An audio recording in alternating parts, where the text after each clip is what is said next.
Richard Tice has argued the cost of living crisis could be at least partly averted if Britain made more use of the gas it is sitting on rather than import it from elsewhere.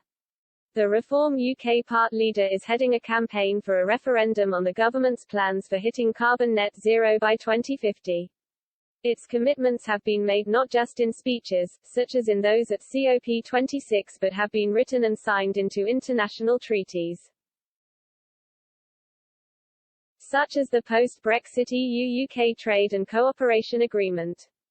The campaigners argue Britain should be more comfortable with making use of its own resources rather than being scared away from doing so by climate targets.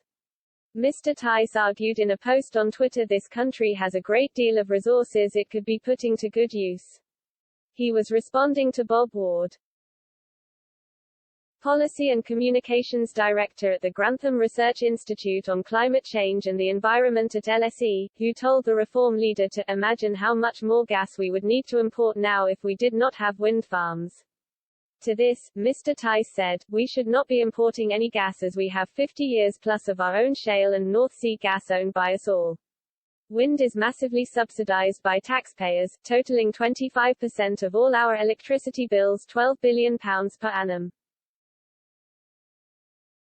He added, U.S. gas prices are way below all our prices as they are self-reliant, using shale gas. One Twitter user suggested the 50-year-plus figure appeared dodgy. Mr. Tice suggested numerous reports, including some by the British Geological Survey, actually backed his statement up. But, he added, this could in fact be an understatement. He wrote, the true figure is maybe even more. We won't truly know until we properly test the shale.